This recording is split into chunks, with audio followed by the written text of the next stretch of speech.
Hello and welcome to part 3 of the vocabulary review for World War II through the early Cold War vocabulary. Remember, these words are all about knowing what the word means and then knowing how it connects to other terms or broader themes. For the STAAR test, it's mostly the identification level, being able to make sure that we know what these things mean, showing that you understand history. For the AP level, though, it's about making these connections between things so that you understand like how things change over time, etc. So either way, this is going to help you prep for both exams. So just to go over a couple things you may have forgotten. During World War II, we had the Office of War Information, which is what was producing all the propaganda.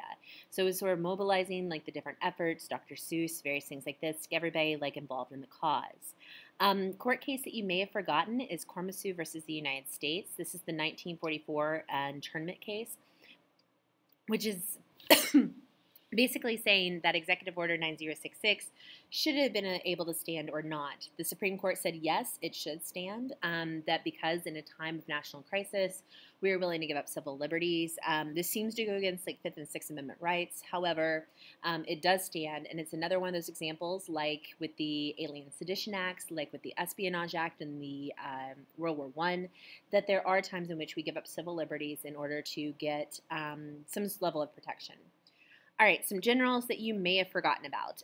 Patton is in France, Normandy, Mediterranean. He is one of the big commanders. Highly recommend the movie Patton if you've not seen it. We mostly talked about Eisenhower, though, in terms of D-Day, but Patton was also a big leader there. Omar Bradley was mostly in charge of the North Africa campaign. Those of you in ROTC may remember him as being like the guy that a bunch of tanks are named after. And then Douglas MacArthur is over on the Pacific Front. He's the one that the Japanese surrendered to and who ends up having a lot to do over there, also in leading to the Korean War. Don't forget Vernon Baker, who won a Medal of Honor, shows African Americans were like winning these sort of things, and that we're making a big contribution to the war effort. Also, don't forget that another name for D-Day is Operation Overlord.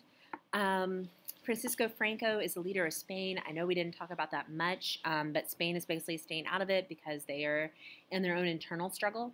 So don't forget that he's over there. Moving back to the home front, we talked about all the various issues that are getting us into this Cold War, but a lot of it is this fear of communism, this fear of nuclear sabotage.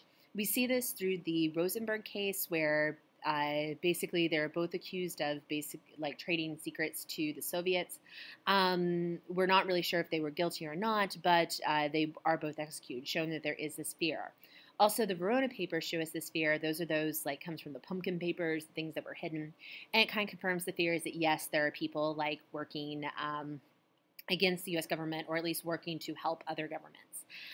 Finally, two terms that you may have forgotten. Jonas Salk, it's the polio vaccine.